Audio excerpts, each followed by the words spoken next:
Moose, and I'm an addict. Hey, Moose. What's up, guys?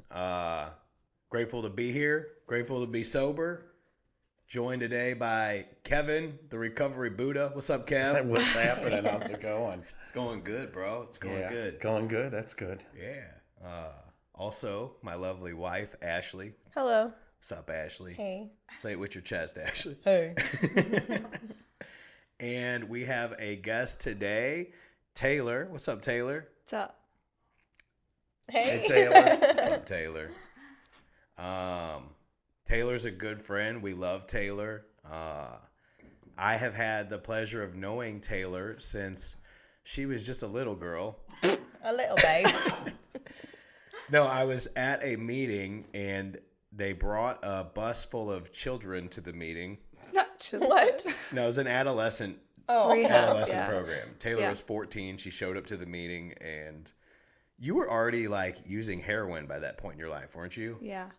So, yeah, and you told me that, and I thought, oh, wow, I didn't think it was going to turn out well for you. Let's just say that. But over time, I saw you, like, turning up at meetings, like, you got really involved in the program, and you've been in and out since, but how old are you now? 28. 28. Holy cow, dude, that's crazy. That is insane to think about. It makes you feel old, huh? Yeah, it does. I'm aging rapidly. Yeah. Sorry. Woo, child. You all grown now. Grandpappy Moose. Yeah. No, it's been cool to kind of watch your journey and see like how I have thought about the way that you have like approached your recovery probably the entire time I've known you, which is kind of crazy to think about because I've never told you this, but like you came in and you just go up to people like, hey, I want to be your friend. Like I want to, like you put yourself out there for friendships and connection and fellowship. And it's honestly been cool to witness. I'm like, you can do that. You just go up to people. Like, so you're good at making friends. It's surprising to hear that you're nervous to be on here considering all that. But over time we've got to know you. We got to know your sister. Ashlie was your sister's sponsor. That was pretty cool, right? Yeah. So that, getting to know Amber. Absolutely. And now Ashlie is your sponsor, which is pretty cool, Crazy. Right? Yeah. How's that going? It's going great. Best sponsor ever. You have to say that, though. Yeah. No, it really is great. It is great. And how long have you been sober now? 2 years. Just in July, I had 2 years. So you're kind of in a life transition. Would you say you're in are you an AA member or an NA member? What would you identify as? An AA member. This is big news to the community, right? Breaking. A lot of people are probably feeling betrayed. Well, I feel like I have an AA sponsor and I'm working AA steps. And I still have friends in NA, but I've been going to AA meetings mostly. Yeah, that's cool. So what's been the difference kind of working the steps? Well, we're definitely going through them quicker, which I've always felt like even in NA, I like that they're thorough, but I always think that the first time around people should try to get through them because I know a lot of people in recovery that have been on the same step for a long time.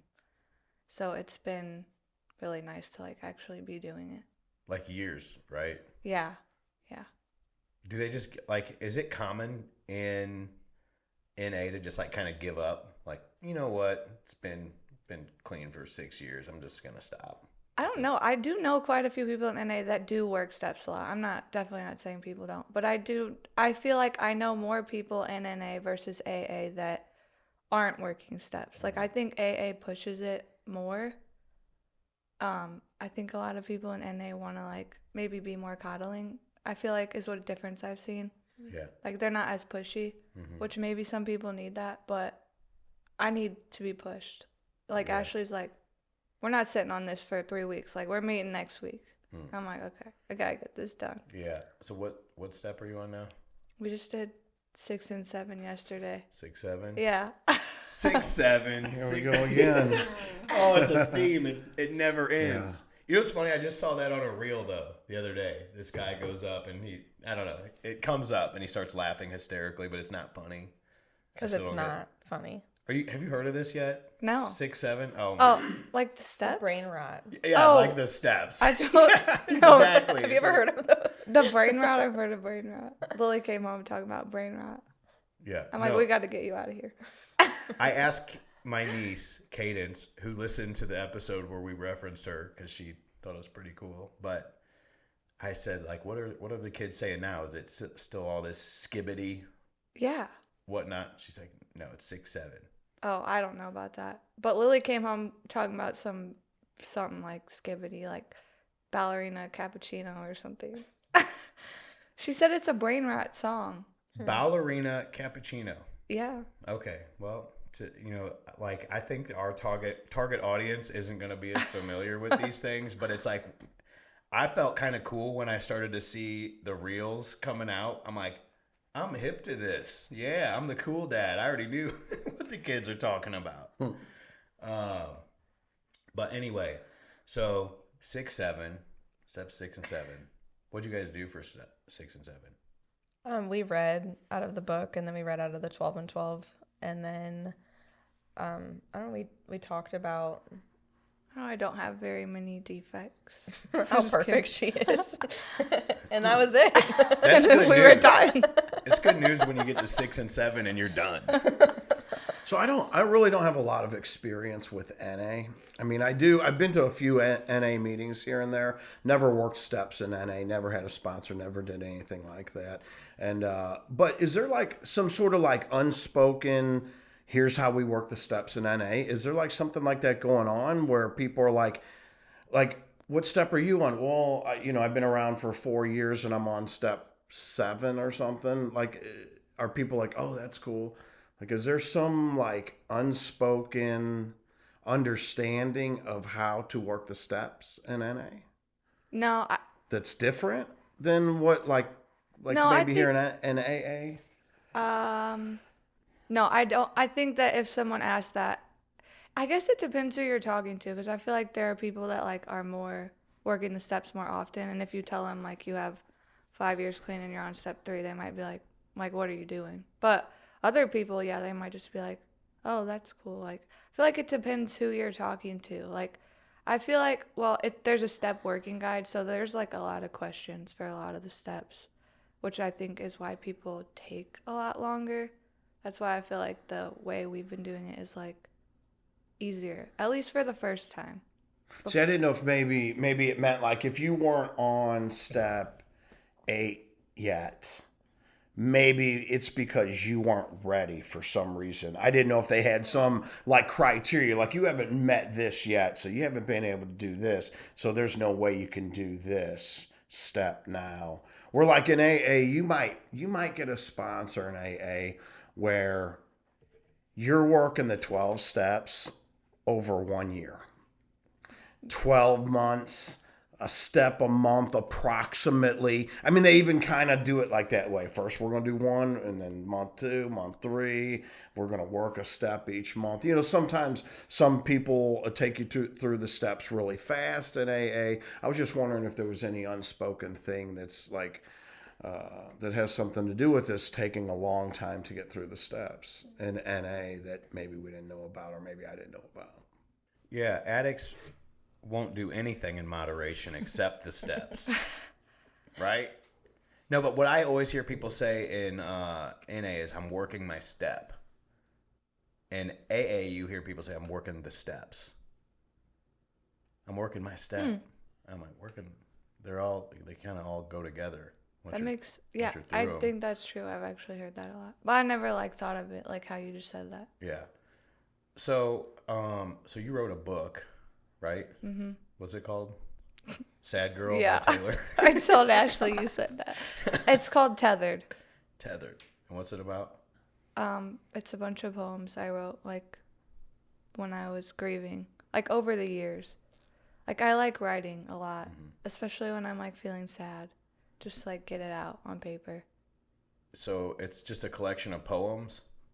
Yeah, but most of them, it like started in 2020. I feel like the first one that's in that book is like right after Amber died. And then I just wrote a lot throughout the years after my mom died and Randy, and other experiences, not even just death, just like grieving in life in general, relationships. Can you read a poem for us? No. Oh my God. Don't I'm even just have a kidding. book. She's like, listen, if I come on, don't make me read any of my book. That's the only thing I ask. So you had some time before Amber passed away, and then how long did you have before, like in sobriety? The last time I went to rehab was in August of 2017. And Where'd that's you like go? in California. It was called Summit Malibu. I don't know if it's still there, but it definitely saved my life. That's when I stopped doing heroin. And That's the last time you did heroin. yeah. And then I stayed clean for a while after that, even after Amber died for a little bit. So I had like 3.5 years or 4 before I like decided I was gonna get a medical marijuana prescription. So, Amber, at the end, she had collected 90 days. And so what was it like walking through sobriety with somebody that that you were using with, essentially, like at the beginning? Does that sentence make sense? Yeah. I think we had like clean time together too whenever we were pregnant. And that was like, I remember that more because I feel like when she came back from rehab, like we hung out a little, but it was not as much. Because she was going to AA and I was going to NA. And, I mean, we still hung out, but like being clean together when we were pregnant, I feel like we have been clean on and off together a lot. And at times, like, I wouldn't be, like when she was in drug court.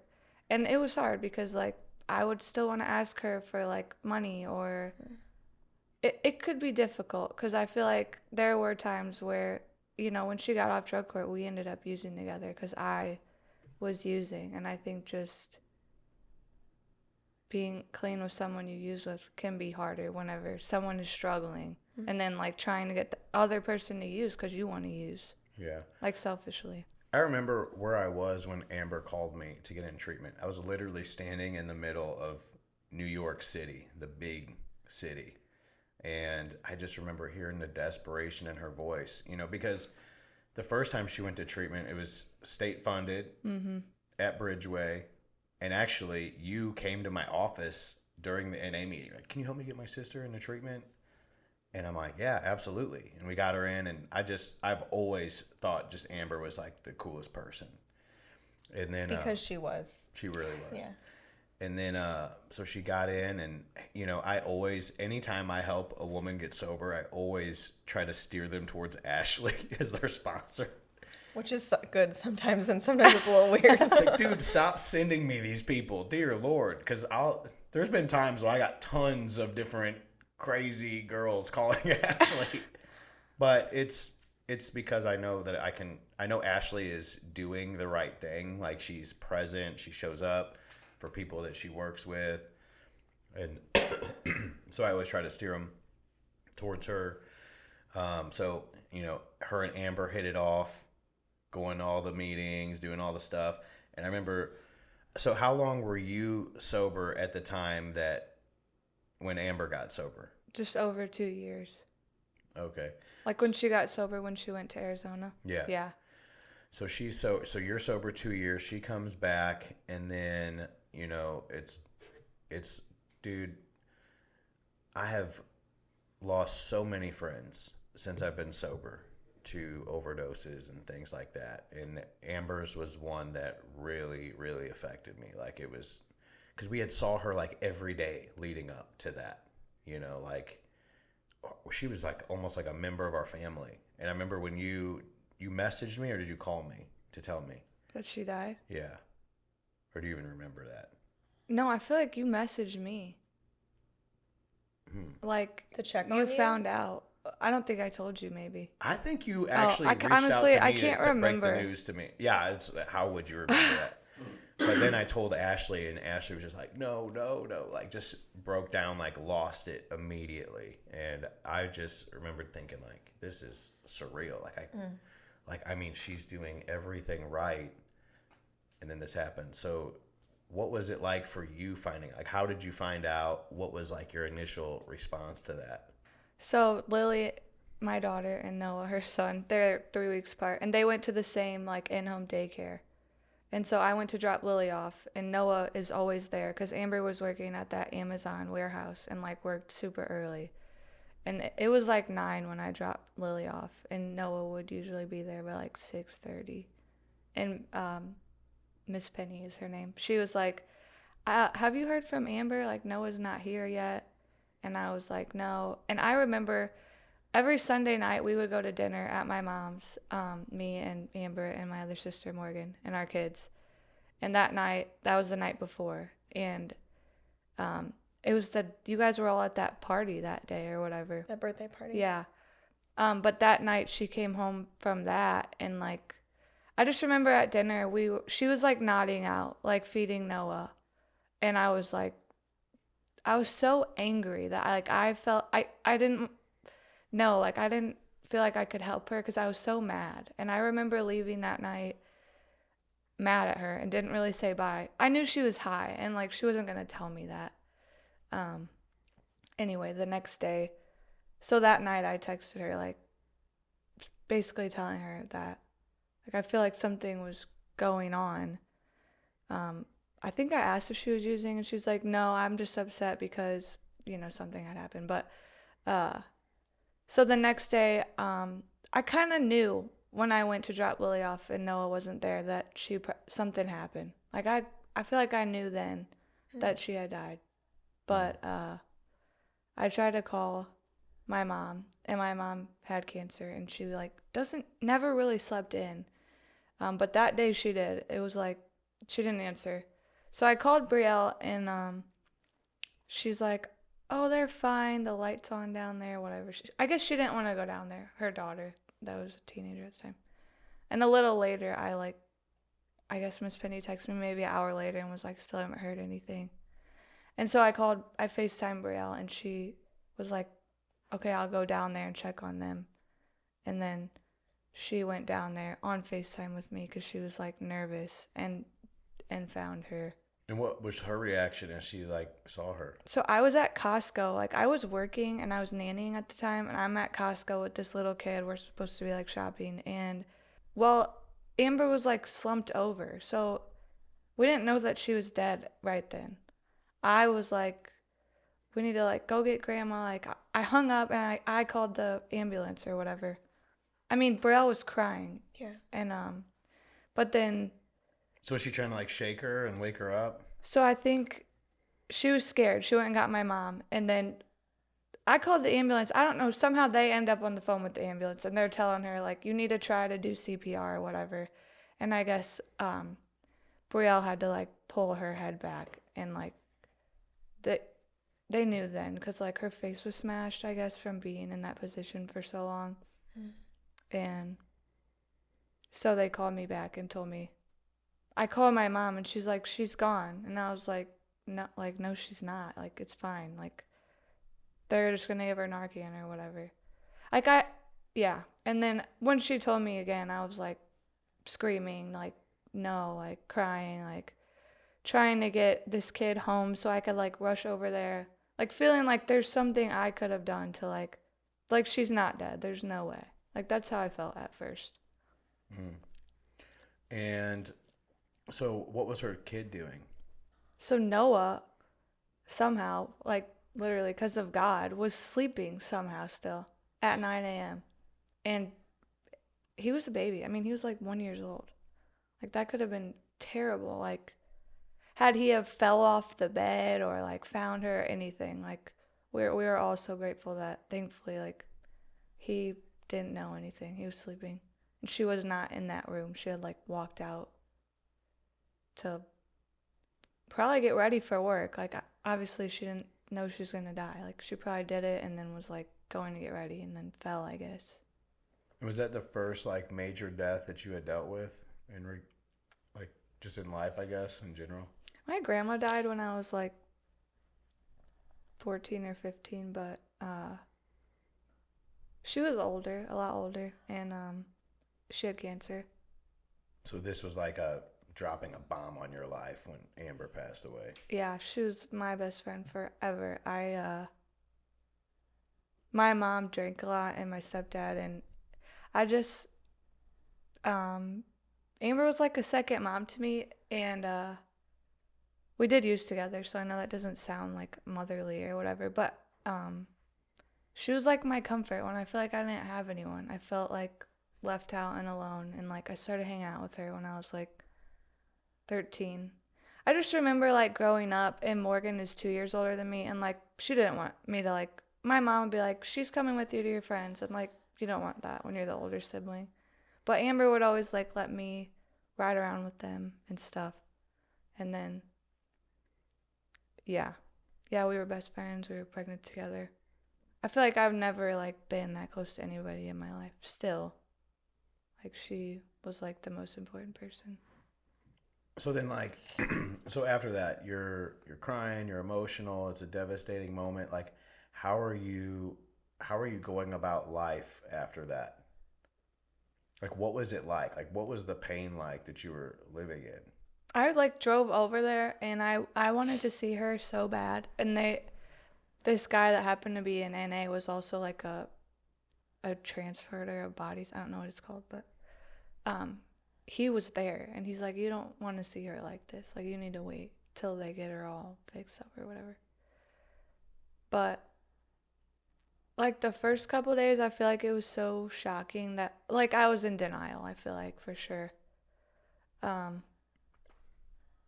then after the funeral, I feel like it really kicked in. But even like the first couple of nights of like sleeping, we stayed the night at my mom's to be with her, and like having Noah, and just like it set in pretty quick. And I feel like that was like the most pain I'd ever been in at the time. And I literally felt like that was the worst possible thing that could ever happen. Mm-hmm.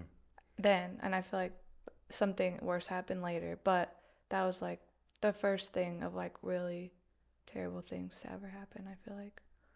Man, that's how I felt when my brother died. I'm like, there was a point, I was about 2 years sober, and I thought, could I stay sober through anything? I'm like, well, what would be the worst thing? And I thought, I guess the worst thing would be if a family member died. And then I thought, sorry, Tira, that's my sister. But I'm like, the worst would be my brother dying. Mm-hmm. Like, he's my best friend. We're a year apart. There's nothing, I couldn't think of something worse that could happen. If I had to pick a family member that would affect me the most. Mm-hmm. Like my brother and I, if my dad was like, I know you did this, accusing me of something, and he's like, your brother told me. I'm like, you ain't got nothing. Because he ain't telling you anything. Like, we're, so that's just pure devastation, denial. I like relate to a lot of what you're describing. So at that time for you, were you in a relationship with Randy then? That's your kids, that's Lily's dad. Right. Where was he at in that time? So actually that day, I don't think we were together. He came over there though. And Ben, Noah's dad, one of, Amber's baby daddy, I forget, something happened. He was not a good, like, he abused her and stuff. He passed away, so, but Randy came over there and was, like, sticking up for Ben a little bit, and I literally got so mad at him, and I was like, just leave, like, get away, like, that was that day. But we weren't together. But later, like, we were still, like, I'd say he was, like, my second best friend. Like, Amber was my best friend, and even when Randy and I weren't together, like, we were raising Lily together. And I feel like he was there for me, like, later on. So who was the next, because you, like, went through a lot of loss, like, repeatedly. Who is the next person that passed away? My mom died a year later. Like, to the day? No, a year, a month, and 1 day. Like, yeah. She had cancer. She was only 56. I think when Amber died, like, she kind of gave up the fight. Amber's 12 years older than me. She's the oldest. My mom had her for a long time by herself. Like, that's her, like, best friend. And, like, Amber's dad wasn't around, and my mom just always took care of her. And, like, she loved us all, obviously, but I just think after Amber died, like, her fight to live like just went down a lot. And so she did chemo like for a while still, and I would take her like every week, and we kind of like I got to take care of her, and that was like really cool. But at the end she like decided to stop chemo because like her quality of life was not good. So she passed away, and then how long after that was it for Randy? Like 2.5 years. And like I said, I thought Amber was like literally the worst day of my life, but when Randy died, that was definitely the worst, because I also had to tell our daughter that she was never going to see her dad again. Like that's something that I can't explain. Like that's the worst thing you can ever do. It's like tell your little child that they're never going to see their parent again. Like here. And they don't understand like heaven or like seeing, you know. Mm-hmm. How old was Lily? 4. And how often did she get to see her dad at that point? We had 50-50. So she was with him a lot. Yeah, she knew him. They were close. She loved him. Mm. She was with him half the time. And like, so that's something that, you know, is hard to imagine, because like our son Trey, he'll be 4 in a week from today. I just, you know, could you imagine having to tell him, like, what's that like? Like, that's an experience that, thank God, most people will never have to go through. But you had to go through it. Were you in recovery at the time? You're on marijuana maintenance program? No, now that I think back, I remember like it might have been before Amber went to treatment that I had started smoking, because I remember telling Amber that I was smoking weed and leaving NA. And then she ended up using heroin and needing to get back into treatment from you. So I remember part of me, like when Amber died, feeling like I was at fault for telling her, like, somehow, by the grace of God, I really managed to just smoke weed and drink and not do heroin, thankfully. But that obviously, I don't believe that is, like, I think eventually I would have. But I remember feeling at fault a little that she died. Amber. Yeah. So she had been smoking weed? No, like I had, and then I told her that, and like we kind of left NA together, and then she started drinking a little, and then she started using heroin like immediately. Oh, okay. So I actually wasn't like sober whenever she died. Oh, gotcha. But when Randy died, I had came back to the program and been sober for only 4 months. Not only, but like So you were sober 4 months when he passed. Yeah. And that's one of the hardest things I think about recovery is like you come in and you have to surrender, and you surrender to life on life's terms. And sometimes the terms are just beyond anything that we would ever expect to have to deal with. Like going through a loss like that. And it's like, how do you find just the will to like continue to move on through something like that, you know? Yeah, and Randy, he had called me the night before, and I missed his call.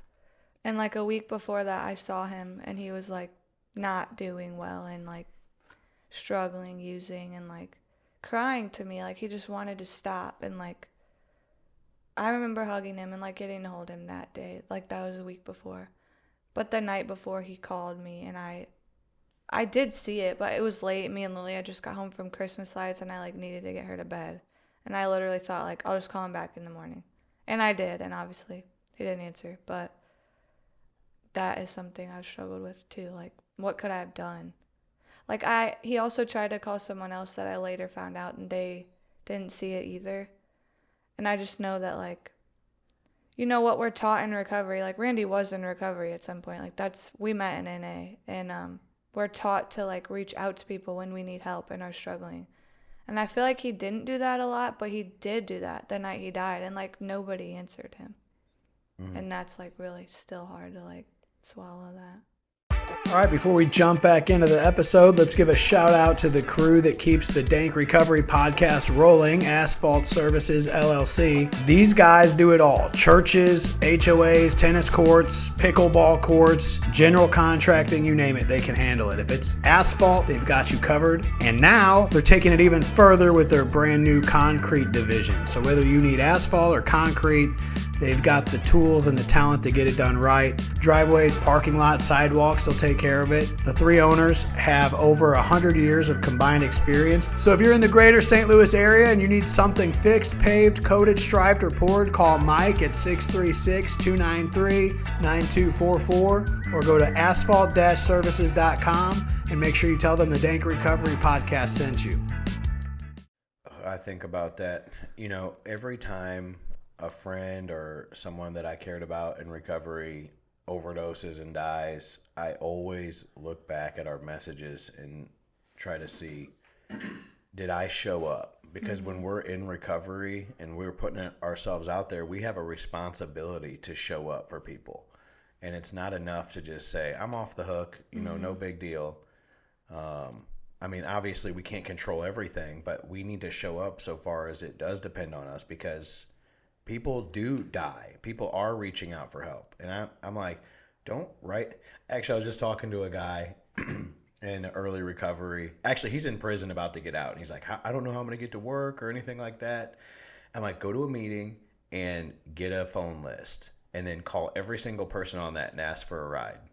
And he's like, what if they don't want to? I'm like, then they shouldn't have wrote their number down on the list. Like, what are you doing? Just writing your number down to look cute? Like, I'm calling you because I need help. Blow them up. Call them out, This isn't like, I heard someone say it's a walk show, not a talk show. Like, stop trying to look good. This is deadly serious why we show up in recovery, And it's not that, you couldn't answer for whatever reason. That guy couldn't answer for whatever reason. But it's like moments like that show us, you never know when that was the last time that someone could have answered the phone and tried to help a person. You just never know. And I had cut my brother off because he was using meth in my house, in my apartment. And I thought, dude, it's crazy how your thinking changes when you're in recovery. Because I'm like, you're committing a felony in my house. Like, you could cause me to lose my job. And, I kicked him out and I kind of cut him off, and I wish I hadn't, because I didn't know that I was never going to see him again. I saw him one more time and he kind of acted like he was ignoring me. I'm like, hey, I love you, right? He's like, yeah, I love you too. And he gave me a big hug. He's all sweaty. And that was the last time I saw my brother. And I thought, man, I wish I had there was nothing to stop me from reaching out to him. But what I thought about after the fact was, my brother was in the program for a little bit too. And I thought, did the people that were there, did they show up and do what they're supposed to do? Like, if he called them, did they answer? If he went to meetings, did they try to reach out to the new guy in the room and try to explain the program, try to connect with him? Because the point of the program is not to just go and hang out with your buddies. It's for the new person in the room to find recovery, and once you have it, it's like, I can get all the fellowship I need. I don't have to come here for that, So, I don't know. You just made me think about that. So, but I'm just really curious, because we've never really talked about this in depth. What was that conversation like with Lily? How did she react, your 4-year-old? How did she react when you had to tell her all that? So that night, Lily had been with me for a few days, and her dad was supposed to pick her up. So I feel like she knew, like, when we got there. My dad went with me, and I feel like she knew when I got there, like, something was wrong. I could tell. Like, she was really upset, and, like, she didn't even ask me, like, where's Daddy? I picked her up with my dad and was like, we're going to go over to Grandma's, Randy's grandma. And we took her over there. I would have done it different.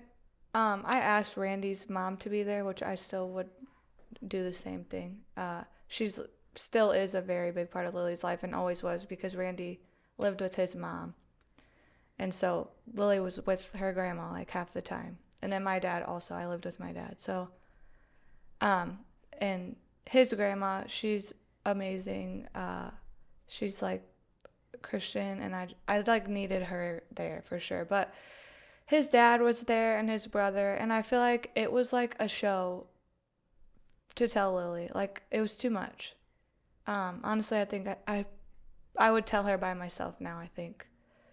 I just told her, I talked to a counselor earlier that day, like, that was like, I was like, how do I tell her this? Like, and she said to be, you know, you gotta make sure she knows, like, that this is real. Like, you can't coddle it, really. You have to tell her that, like, that he died and that she's not gonna see him. Like, you can't say, it might be confusing if you tell her, like, oh, daddy's in the clouds, or, like, something like that. She was like, you have to be, like, gentle, but you need to tell her. And so I told her, I was like, your dad died today and went to heaven, and you're not going to get to see him again. And she just cried and was like, no, and that was really it at that moment. So she just immediately starts crying. Yeah. How did you react to that? I mean, I was crying, and I feel like she knew, like, the seriousness of it immediately. It was, like, literally the same way I reacted when Amber died. Like, no, like, this can't be real. Like, no, like, but also, like she knew. God, I could not imagine having to have that conversation. And then she just wanted to leave. So we left. And then I feel like the first couple of nights were, like, really the hardest. Because she would cry at night that she wants daddy. And I feel like that really just, like, broke me. Like, because, like, what do you say to that? What did you say? I don't remember exactly, but, like, I know you do. Like, I want daddy too. But, like, I don't remember really. Just like seeing her. Like, I know. Like, I understand that. Like, I get it.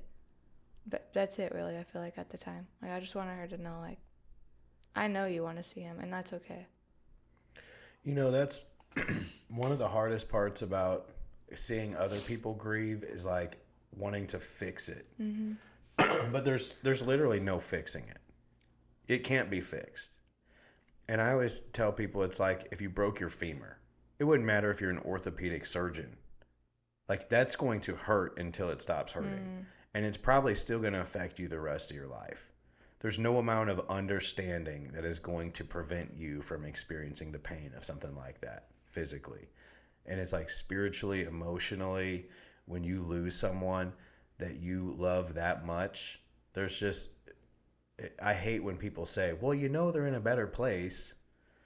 And it's like if you say that, just stop saying that. I have to tell people that are grieving, like, don't get upset when people say that. They say that because they don't know what else to say.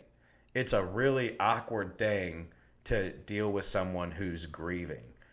But I think the best grief advice is in the Bible. Mourn with those that mourn. Like, just, like, keyword there, with. Like, just be present with them and just try to feel where they're at and just be there with them, you know? Just sit with them through that. Be present. Yeah. I don't gotta fix you. There's nothing I could say that is going to relieve the pain that you're going through. And the people that I look back on that I care about the most through, you know, going through my brother's death were the ones that were just there. Mm-hmm. And I remember my friend Lauren, I'm getting emotional now, but she was just like, are you okay? Do you just want to, like, tell me stories about your brother? Do you just, like, want to talk? I'll listen. And I was like, dude, that is profoundly helpful. And I actually didn't want to, but just knowing that someone would offer that, I had no idea that that was something that I actually needed. Mm-hmm. Just someone to be present and listen and not act like I had died. Right. You know? Like, and we can talk. I want to talk about my brother. Some people are like, oh, I don't want to bring it up. It's like, please do. I love thinking about my brother. I love when my kids ask me about their uncle. They've never got to meet their uncle, you know? That's what you were able to do with Lily, is just grieve alongside of her. Like, yeah, I know, me too. I feel the same way. I'm just here with you. Yeah, I feel like I learned how to be there for someone grieving by doing it with Lily, like now. Because, like you said, I would ask her, and I still randomly will, like, what's, like, your favorite memory with Daddy? Or, like, I'll ask her stuff like that. And then I've learned to, like, do that with adults, like, that lose someone. Like, what's your favorite memory with them? And, like, that's part of, like, why I put my book out there. Like, the poems are, like, very personal, and I never did it to share them. But, like, just to, like, mourn with people. Like, there was a lot of music and, like, poems that got me through grieving, and that's, like, why I wrote them. And I just felt like someone understands. Like, just having someone, like, know how you feel, I feel like helped me like a lot. other people's poems or music? Yeah. That's why I decided to share mine. Like, because even if one poem in there touches one person and they're like, that's exactly how I feel. Like, someone gets it. Like, I'm not alone. I feel like was the whole goal for that. Is there a reason, like the word tethered? That's the name of it, right? Tethered. Yeah. Is there a reason, like, behind that word in particular? Yeah. I feel like I use tethered because, like, that means you're, like, tied to something, and just that, like, we're forever tied to the people that we lost. Like, their memories are still with us. Like, they're never gone from us, is why I picked that. And, like, that those words help me to, like, stay tethered to those people and those memories. Yeah, I love that. So I was thinking about, it's hard to, when you're really close to somebody too, like I lost my mom and my dad 3 months apart, while I was in recovery. But they were so close together. They both passed away, both got cancer. And my dad died long-term alcoholism, but it was like cancer eventually. I got him. But they died so close together. I had both sides of the family. They were divorced, but I had both sides, of my family all contacting me at the same time. And it's like, I don't know, there's so much going on when you're so close to people. You're I'm their son, so me and my brother, we're making arrangements with insurance companies. We had to clean out my dad's apartment. We had to figure out what we're going to do with my mom's house. And we had to make the funeral arrangements. I mean, all this stuff, there's no time to grieve. And everybody's coming to you to talk to you about, what happened and their condolences and whatnot. And it's fantastic. But, man, it's like I didn't even have time to grieve. It took months before I could get far enough away from all that chaos to where I could really just sit down and grieve over what has happened, and just the gravity of it. It's like you're kind of, I don't know, I'm just like going through motions at the time just to kind of get through each day. And by the, there's so much happening through, by the end of a day, you're just like, you hit the bed and you're out like a light, and you wake up and you do it again and you do it again and you do it again. But then everything settles down. And that's, for me, that's where the real grieving process at least takes shape. yeah, that's really good, Yeah, man. it is. It makes me think of a C.S. Lewis quote, and I'm going to butcher it, but he's talking about losing his wife, who is his best friend, and he's like, it's not like food doesn't exist, it's like salt doesn't exist. It's just like the flavor, is just not there anymore. It's like it's almost like there's a color removed from the spectrum that I can see. It's just like everything is different when you experience a loss like that. And I'm going to be perfectly honest with you, before my brother died, I genuinely in my heart believed it was about a 2-week turnaround time to get over something like that. I thought people were just kind of milking it. I had no idea what something like that does. And I'll be honest, like, my brother's been gone 11 years. just hit 11 years since he died. And it comes out in waves where I'm like, dude, just like, there's been so many moments where I thought that I'm kind of through it. And it's just like, it's not. It really is like that serious physical injury that just lingers on. And it's just there, and until you lose someone that is that meaningful to you, you can't even understand what that kind of grief does. And since my brother's passed away, I've had 5 children. And as much as, losing my brother hurt, I cannot even fathom what a parent would experience losing a child. And that's one of my prayers is like, Lord, just let me die before them. Hopefully, when they all have gray hair, that's my goal in life. I want to see all my kids have gray hair, and then I die first. That's the goal. I do not want to experience that level of pain. After me, of course, because I'm going to have to go first because I can't. You want to die first? Before you. Okay. Sorry. That's fine. No, because listen, the husband is always the most likely person to do it, so they're going to try to pin it on me, and then I'm going to die in prison. We didn't say she's I will going to write get a murdered. I'll let Whatever everybody it know. is. She dies of natural causes. Yeah, The natural causes. The husband did something to her. It's pinned on him. No, I love my wife. No, but so okay, to kind of land the plane, Taylor, we love you. We're so glad that you came here. It's been great getting to know you, seeing kind of how you've come along in your own recovery, and we'll have to come back. We'll have to have you on again because it's, there's a lot more to your story that we need to probably get into that's like super interesting. You've experienced a lot. Thank you for sharing what you shared today. It's been really good. Yeah. And it's helpful because grief is a part of life. Like, it is unavoidable. And I don't know if you relate to this, but after my brother died, I thought, dude, life is hardwired with this kind of loss. It's like it's rigged with bombs that are set to go off. And if you live long enough, you are going to experience horrors of grief beyond human comprehension. And it could happen at any moment to anyone. And so that's like and learning to grieve is a necessary skill in life. Like, you have to learn how to grieve. And I'll say this, after my brother, each loss has gotten easier to deal with because of going through that. Like, I understand it more versus when I lost him.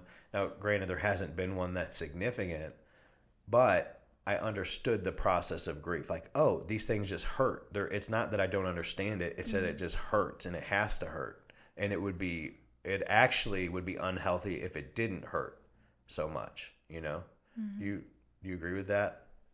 Yeah, I remember like talking to my counselor and feeling like, just recently even, like feeling bad that like sometimes I'll be going about my days and like not thinking about them. And I've just had people tell me, they're like, if you had to feel grief all day long, all the time, like if you didn't get a break from, like, your body's protecting you, because like we wouldn't be able to survive that type of pain. Like if it was every day, all day, like forever. Mm-hmm. And that has been like a huge thing. Like for a while, I feel like I did kind of not milk it, but just used it to feel sorry for myself that I lost like all of these people that were so close to me, and like that I wasn't living because of that.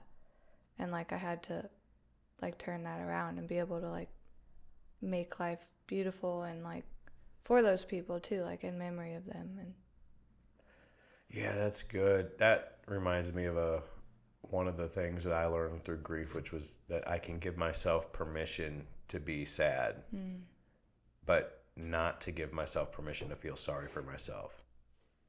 Like, just sit with it. Sit with the pain. Give yourself 15 minutes to just feel it, but not wallow around in self-pity,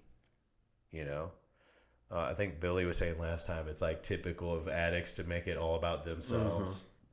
It's like, it's all about me. It's like, no, it's someone just died. Yeah, and if I go get effed up, show up at the funeral, nodding out or drunk or something, that doesn't do anything good for anybody, and that All that does is show how self-centered I am. I make it all about me instead of honoring the person who passed away.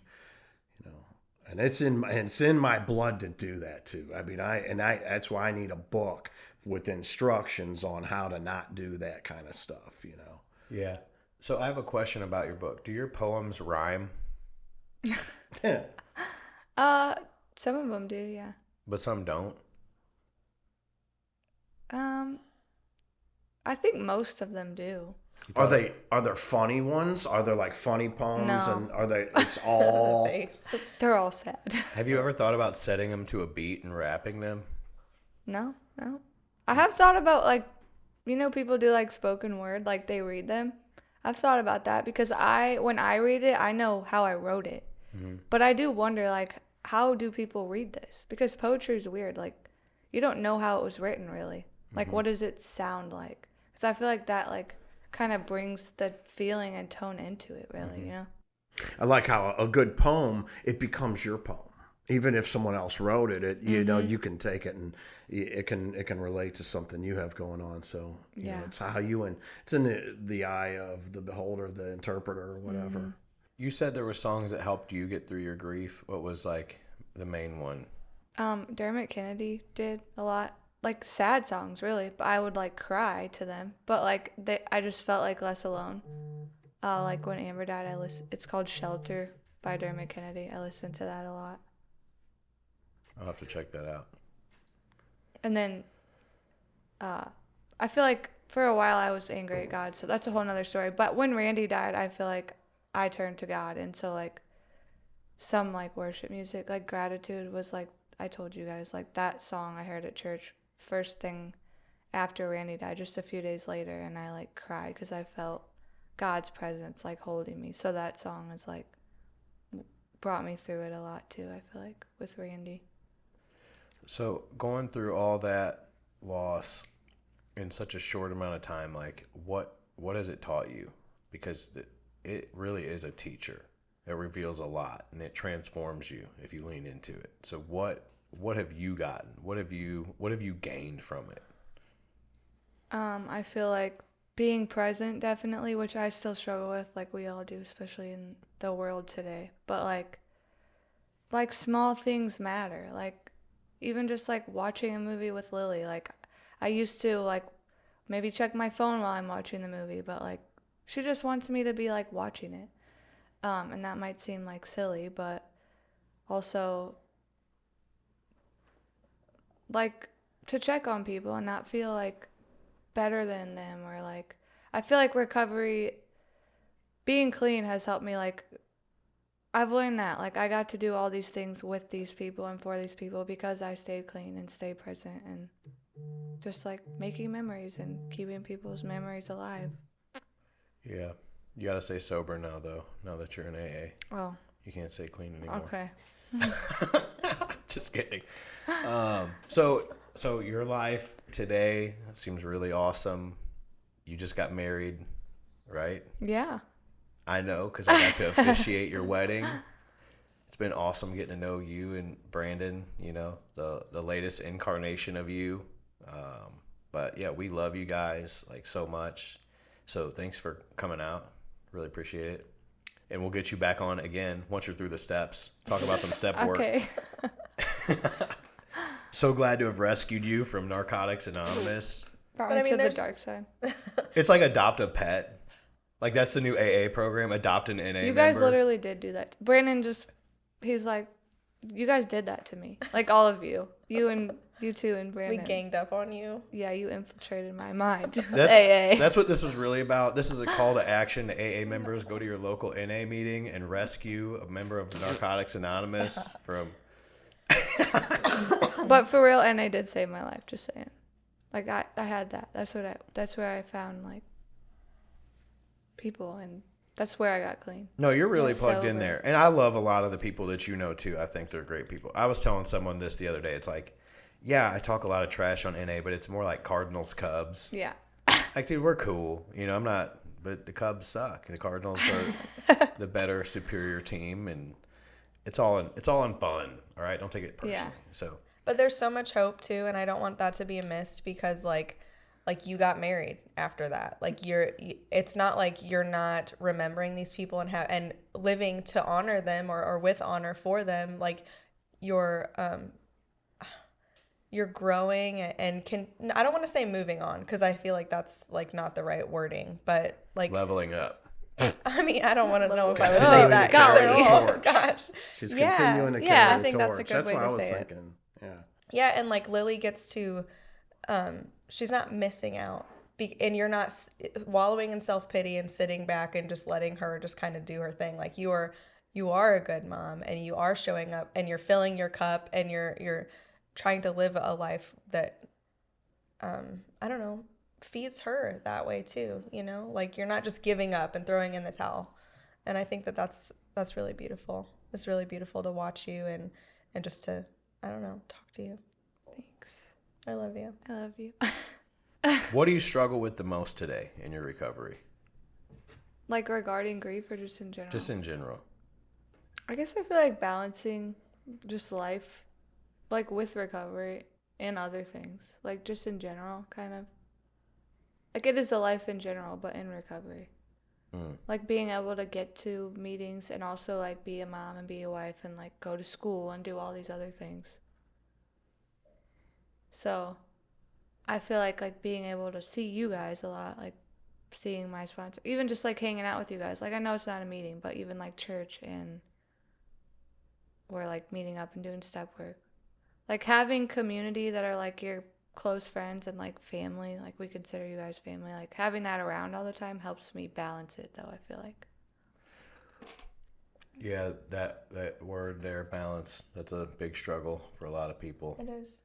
I am freaking losing it trying to balance right now with all the stuff. I was already, and then seminary started again, and I'm like, dude, this is soul crushing. But you know, someone told me if you're handling it all, you're balancing it. It might not look the way you think it should. It might not feel as smooth, but if you're getting through, you're balancing.